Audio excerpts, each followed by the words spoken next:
नमस्कार दोस्तों। रोचक कहानियों की श्रृंखला में आज सुनेंगे वरिष्ठ कथाकार ममता कालिया जी की कहानी बोहनी। तो आइए सुनते हैं कहानी। नया शोरूम बनकर तैयार था।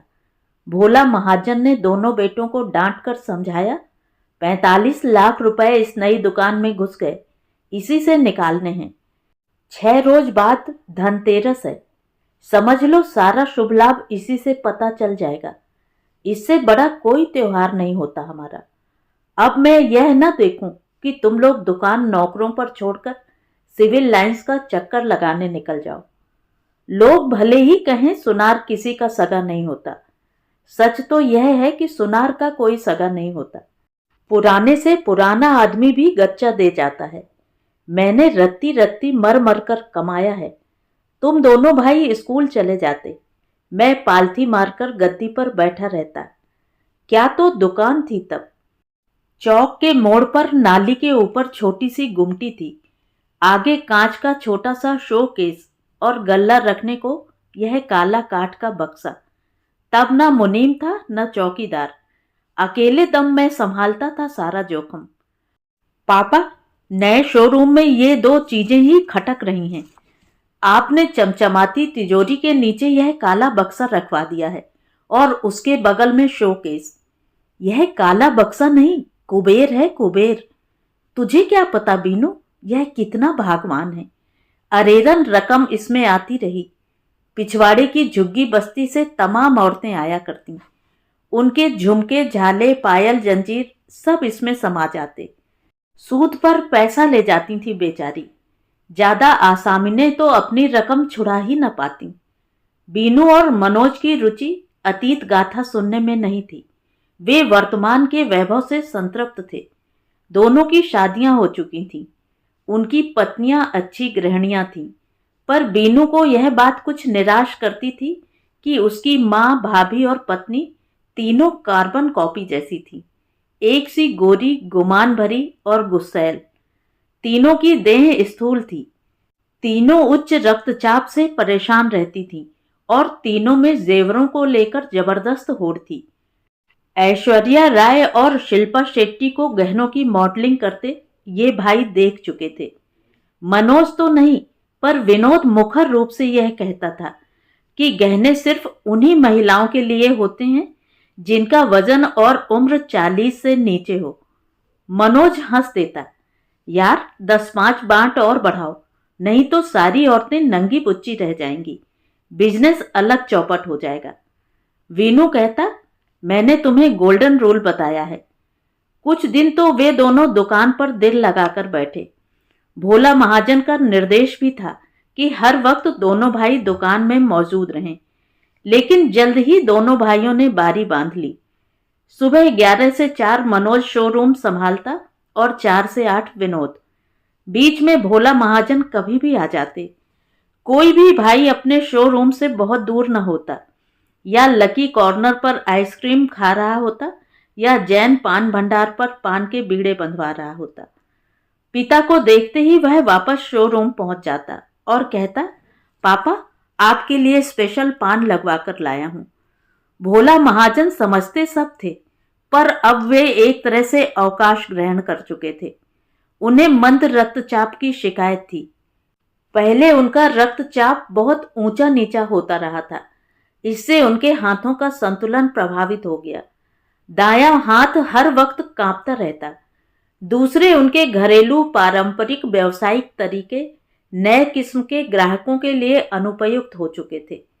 ज्यादातर वे चुपचाप अपने काले बक्से के पीछे बैठे रहते, लेकिन उनकी आंखें सख्त मुआयना करती रहती।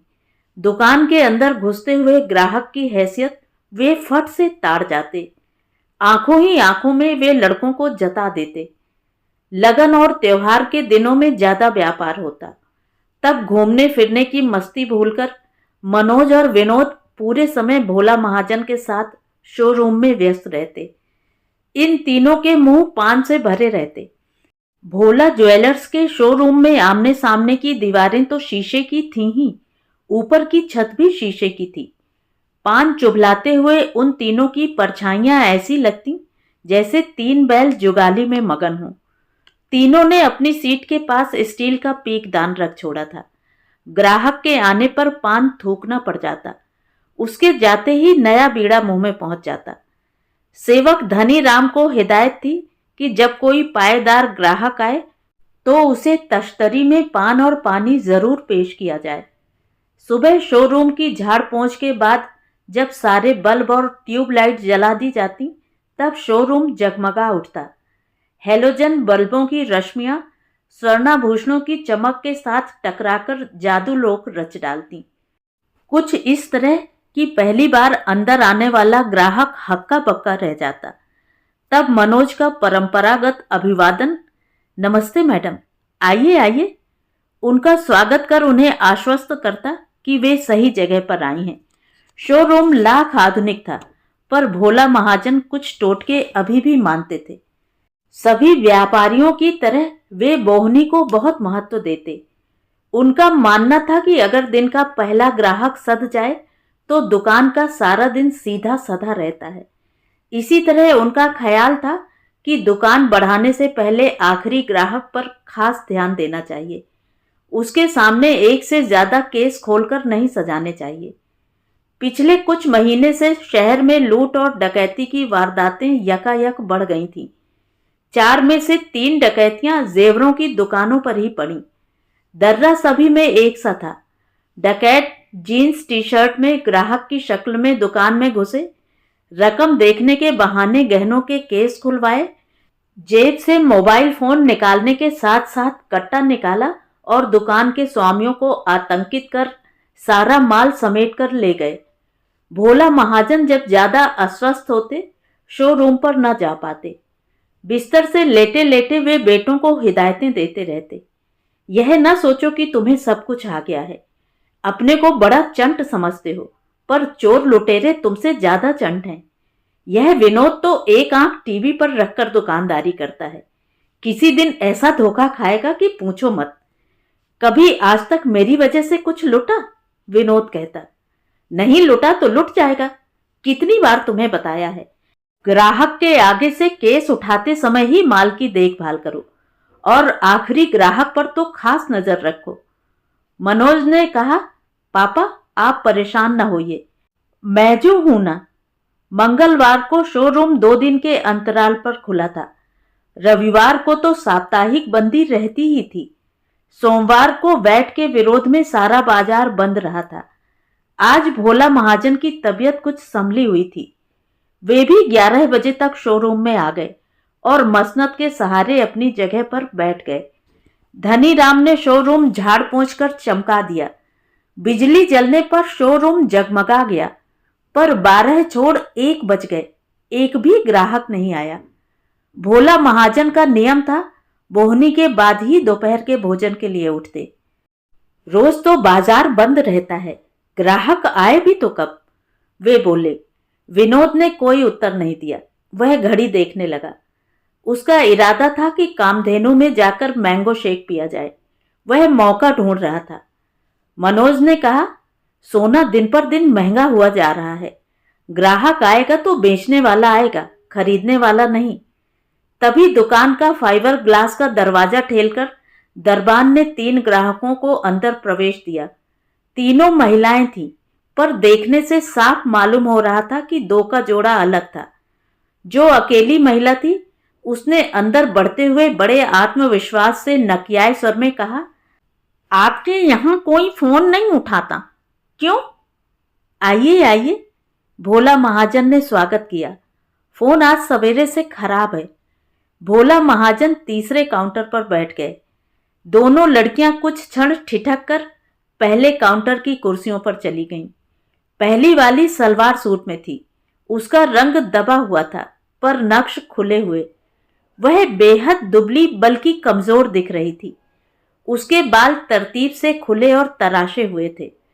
शोरूम की जगमग रोशनी का असर उसकी काली काजल रेखित आंखों पर पड़ रहा था और वे खरीदारी के चाव से चमक रही थीं। दूसरी लड़की ने हैंडलूम की सूती साड़ी पहनी हुई थी। बालों का नीचा जूड़ा उसके व्यक्तित्व को गंभीरता का पुट दे रहा था। विनोद ने उन्हें अपने काउंटर के सामने रखी कुर्सियों पर बैठने के लिए इशारा किया। साड़ी वाली लड़की ने कहा, चेन लेनी है, शुद्ध सोने की दिखाइएगा।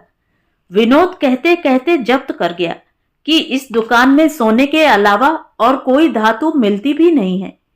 अब पहली वाली लड़की ने जुबान खोली, देखिए चेन बहुत मोटी ना हो, नाजुक सी हो, हमारे लायक। बड़ी लड़की ने अपने चश्मे में से छोटी की तरफ आंखें तरेरी। ज्यादा बोलने की जरूरत नहीं है, पहले चीज तो देख लें। विनोद ने पाया दोनों लड़कियों की आवाज में भी अंतर था। छोटी की आवाज अभी कच्ची थी, जबकि बड़ी की आवाज अध्यापिकाओं जैसी गुरु गंभीर। विनोद ने उनके सामने वह केस खोलकर रखा जिसमें आधे से 3 तोले तक की जंजीर रखी थी। चेन को देखने में भी वरिष्ठता क्रम चल रहा था। बड़ी लड़की एक चेन को उलट पुलट कर देखती, फिर उसे छोटी लड़की को देती। छोटी लड़की एक छोटा सा उच्छ्वास लेती, कितनी सुंदर है ना। बड़ी भ्रकुटी चढ़ाकर उसे देखती, फिर उसके हाथ से चेन लेकर वापस केस के हुक में फंसा देती। अब वे आखिरी हुक में फंसी जंजीरें देख रही थी। ये नग एकदम हल्के और नाजुक थे। इनकी गढ़न बहुत बारीक थी। इनमें लटकन या पेंडेंट भी छोटे और कलात्मक थे। ये चेन देखते ही छोटी लड़की मचल गई, दीदी हम यही लेंगे, कितनी प्यारी है यह। बड़ी लड़की ने हाथ में लेकर उसे परखा, फिर छोटी की ओर बढ़ाया। छोटी ने प्रशंसा भरी नजर चेन पर डाली और बड़े नरम स्पर्श से उसका हुक खोलने की कोशिश करने लगी। विनोद ने इस बीच मुंह का पान थूक दिया था। हल्का होकर उसने कहा, लाइए मैं खोल दूं। विनोद ने हुक खोलकर चेन छोटी लड़की को थमा दी।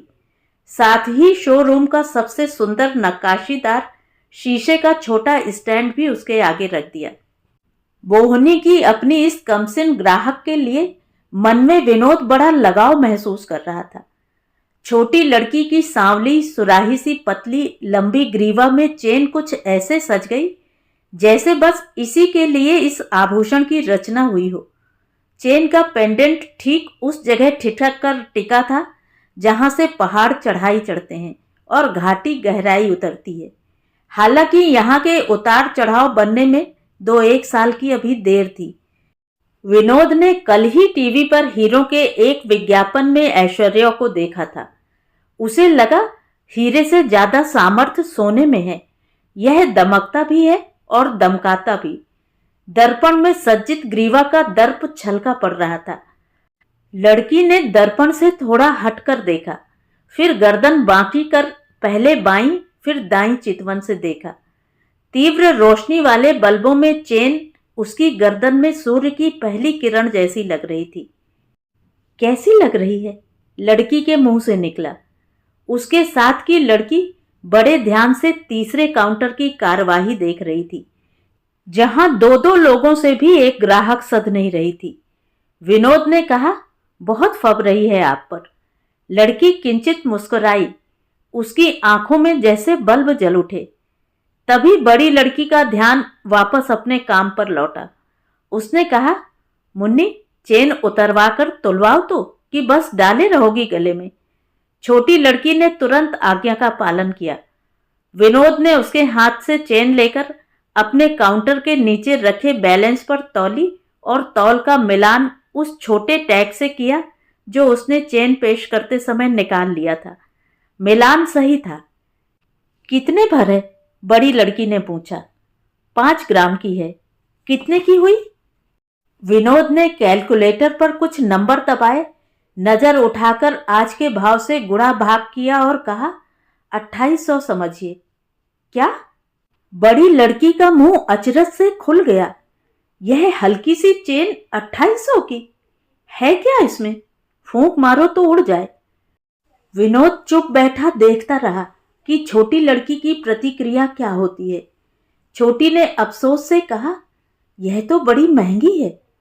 विनोद ने और भी अफसोस से कहा, क्या करें, सोना इतना महंगा चल रहा है। 5000 छू गया है आज।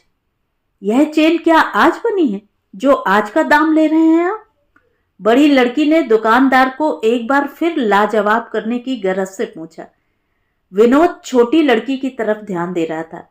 उसे बड़ी लड़की की इंस्पेक्टर मुद्रा अप्रिय लग रही थी। प्लीज ठीक दाम बताइए ना, छोटी ने इसरार किया। ठीक ही बताया है, 5 ग्राम का 2500 और बाकी 300 की गढ़ाई। गढ़ाई तो हमने आज तक नहीं दी, बड़ी लड़की ने हिमाकत दिखाई। वह तो देनी ही होती है, आप लोग गढ़ाई नहीं देंगे तो कारीगर क्या खाएंगे? बड़ी लड़की ने दलील ठोकी। कारीगर को आप देंगे, ग्राहक इसका टैक्स क्यों भरेगा? विनोद ने गहनों के बाकी केस गिनती के साथ बंद करते हुए सोचा, छोटी लड़की अगर एक बार और कहे तो वह 100-150 कम कर देगा।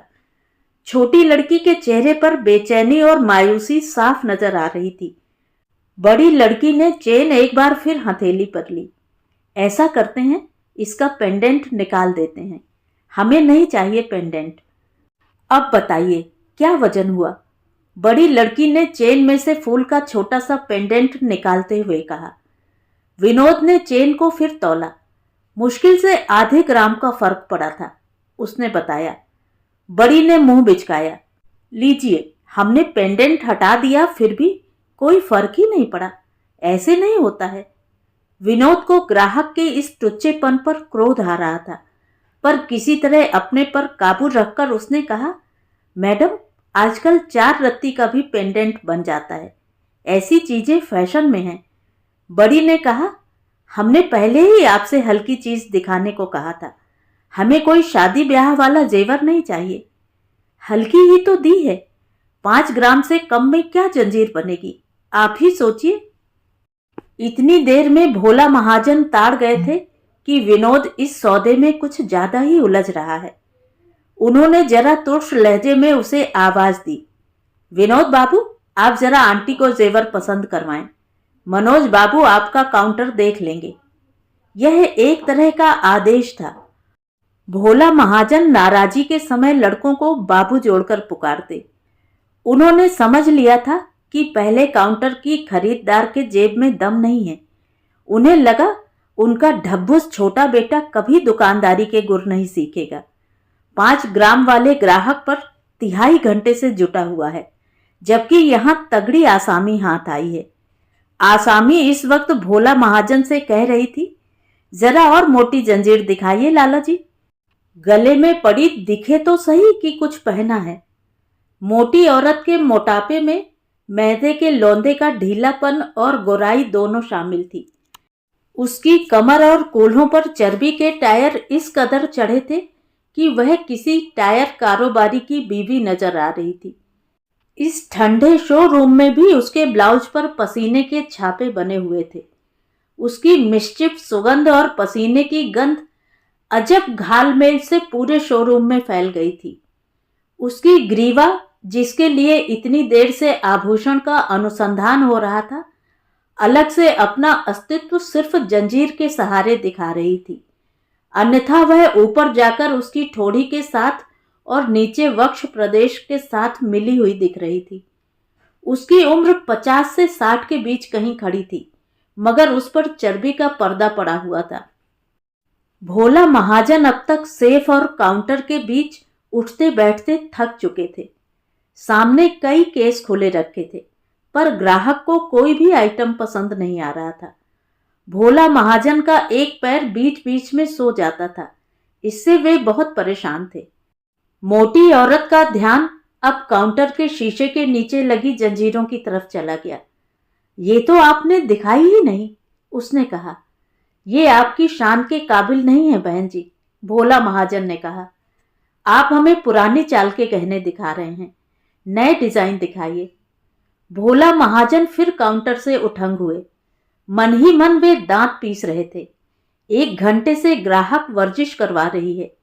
बोहनी की कसम, कम से कम 1000 का झटका दूंगा। मनोज अब तक पहले काउंटर पर आ गया था। इस समय छोटी लड़की पतली सोने की चेन हथेली पर रख उंगलियों से सहलाते हुए कह रही थी, सोना इतना महंगा क्यों है? मनोज सवाल के भोलेपन पर हंस दिया। तत्काल उसे अपने कत्थई पीले दांतों पर शर्म आ गई।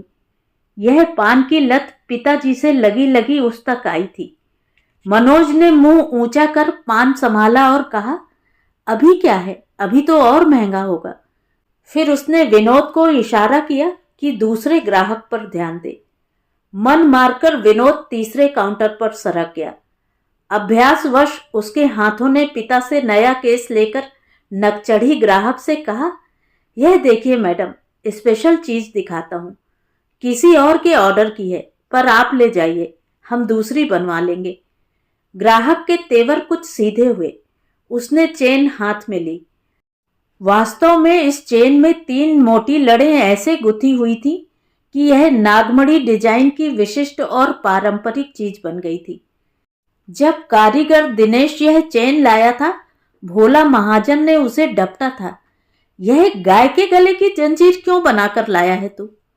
अरे मालिक, पिछले हफ्ते 3-4 सेठानियों के गले में हमने इससे भी मोटी जंजीर देखी। यही डिजाइन। लोगों के पास पैसा बरस रहा है। इतने पैसे को कैसे सहेजते हैं? गहने गढ़ा के ना। भोला महाजन ने बेमन से वह मोटी चेन रख ली थी। साथ ही दिनेश को हिदायत दे दी कि अगर यह न बिकी तो इसका मेहनताना वे नहीं देंगे। ग्राहक ने कहा, हाँ, यह कोई चीज हुई।